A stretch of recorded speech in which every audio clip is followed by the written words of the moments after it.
Motivation in the music classroom. Motivation theories inform our striving for student engagement by addressing the reasons that students may value certain goals over others, why a task is more valued by a student than another, whether a student believes in their ability to successfully undertake the task, how a student evaluates their success or failure, and how they respond in the face of difficulties. Intrinsic motivation is the will to participate in an activity for its own sake and for finding out more about it. Engagement is important to learning outcomes and is initiated from an internal drive on the part of the student. It's conducive to higher test achievement scores and reduced likelihood of academic dropout. It is also associated with higher retention of learned information as a student assimilates this new information with prior knowledge rather than memorizing it short term. Motivational theories are a useful alternative to more controlling or coercive measures of classroom discipline. According to Decium, Ryan and Kern, control and coercion have a negative impact on intrinsic motivation. Intrinsic motivation is associated with enjoyment, an absence of anxiety, interest, and feelings of competency. Motivated students are curious, interested, enthusiastic, and optimistic. They're more likely to persist in the face of difficulties than those who are extrinsically motivated. And motivational theories address a student's need for competency, autonomy, relatedness, and to seek out and conquer challenges. So the goal for my action plan when I was on my recent placement at the Northern College of the Arts and Technology was to transfer my knowledge from the individual vocal teaching studio into a classroom environment. One-to-one, my model was greatly based on flow theory. And in a classroom environment, I had to adopt more group learning models such as problem-based learning, applied learning, and experiential learning models. So my goals for the students were to teach them basic keyboard skills, music theory knowledge through its application in practice of keyboard techniques, to foster self-directed learning through the provision of resources and individualized learning plans. My goal was for students to be able to utilize those resources to teach themselves as they would in a home environment when asked to learn a song for performance. My curriculum goals for them were to recognize a major scale, to recognize and understand basic chord triads, to play a scale, to participate in playing a song, to begin to develop skills in note reading, and to undertake a process of self-reflection that would help to inform their continued development in the future. So the lesson outcomes were to navigate the keyboard, to play a major scale, to play a song, whether it's just a bass line or chords, and eventually to apply those skills to write a song, whether that's just a melody or chordal accompaniment, and to begin to learn to read music. The content that I presented to students was differentiated. I presented them with a variety of resources, including online videos that had incremental challenge levels, which they could all access on YouTube, printed resources of keyboard navigation and theoretical concepts, whiteboard workings of chord progressions, lead sheets, and fingerings for certain melodies. I streamed my videos, you can see in the picture below, onto the projector so that they could see me playing the keyboard for group tasks.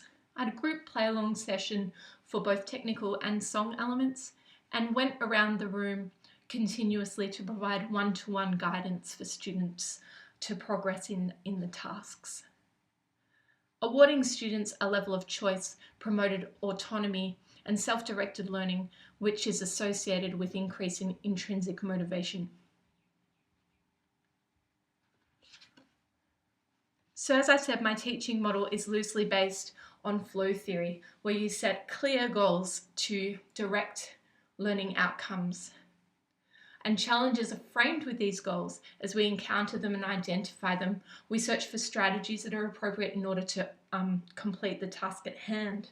So As a teacher, this is where I provided a variety of resources for students to have options in addressing those challenges with a variety of strategies that suited their learning needs. These strategies were reassessed via observation throughout each class and modified where needed, based on the learning needs of the students. Students would implement those strategies. They would experiment with them and assess, hopefully, their effectiveness as they went. Sometimes this required my facilitation in order to objectively identify what those challenges were. And for me, the implementation of my learning goals was in my choices of the delivery models. The zone of proximal development was another large part of learning for me, which meant that I would observe and assess a student's level of development, record it, and compare it with observations of their development in the next lessons. This information became part of my evaluation of their progress. It was in the guise of formative assessment. I observed their performance of their development of exercises in classes and made notes on an observation checklist. I also took written evidence and recorded evidence in order to be able to evaluate the development over the whole 5-week course. The development, how effective the strategies were for students informed whether they modified their goals to a more appropriate challenge level or whether they had to seek out strategies that were more appropriate to their learning needs. When students came across challenges, their responses were characterized by approach or avoidance. So in goal theory, people with approach goals will respond to challenges as something that they're curious about, that they're positive about and eager to learn about. People with avoidance will often respond with helplessness. When students did respond with helplessness, I would reassess the actual task. Was the challenge level too high for them and creating anxiety, as you can see in the chart below, which is based on flow theory? Or was the challenge level too low and promoting boredom and disengagement, which means that by looking at the challenge level of the piece or the personal relevance that a task in class has to a student, you can promote flow conditions for the student to maximize their engagement with the task. So what did I learn?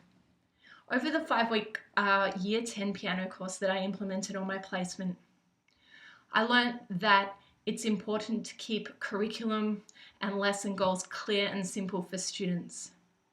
That the content needs to be varied and paced from week to week to avoid students getting bored with class tasks.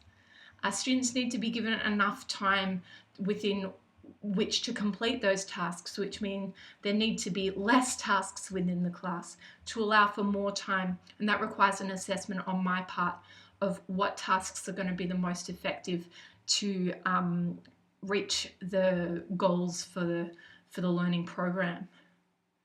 Assessments, particularly summative assessments, need to be a part of the continuous learning program. So having a holiday break, as I did, wasn't the greatest idea. Students who didn't feel a lot of personal relevance with the piano keyboard program tended to just forget what they had learnt before the break. Students said to me that they wanted more notice about the assessments and more time on the tasks for the assessments. It was a 1-period class, and they rightfully pointed out it would have been better for them to have a double period for the assessment to allow for more time on each component. I learned about students and how to have relationships with them as a teacher. I noticed that students had quite sophisticated task avoidance habits that they brought with them and that they utilized in various classes. I observed them in other classes using these same techniques in order to avoid having to complete a task with a teacher.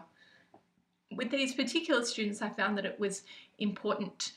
The sense of interpersonal relatedness was a high factor for them, whether they liked my teaching style subjectively, whether they felt any kind of identification with me as a teacher, how comfortable they felt with me, and whether they respected the things that I was asking of them in the class. They were all very important to these students. I also identified that students come to the class with their own world problems they bring into the classroom. They might have had a bad day or be in a bad mood, and fostering mutual respect through communication was another form of classroom management that I learnt on my placement. Classroom management doesn't just mean, for me, motivating the student to the task anymore. It means developing mutual respect with the student, so that they can feel safe and comfortable to communicate their needs with me. And then I can negotiate manageable learning outcomes for them depending on the influence that those factors may or may not have on them on that particular day. And find strategies that aren't just, content based, but also interpersonally based to be able to foster learning development in a variety of student circumstances. Setting really clear boundaries with students and clear expectations not only facilitates flow, but it's a big part of establishing respect and about being able to consistently implement boundaries and goals with students that they can feel are reasonable to adhere within the classroom environment. I also learned that in this placement that in terms of the motivational theories, students, you not only cannot make a student intrinsically motivated, you can only foster the conditions which promote this, but you also can't determine a student's response in the face of challenges. So by objectively quantifying what that challenge is for them and guiding them through a self-reflective model to help facilitate their development, success in implementing strategies, success in identifying challenges objectively can breed confidence for future learning engagements.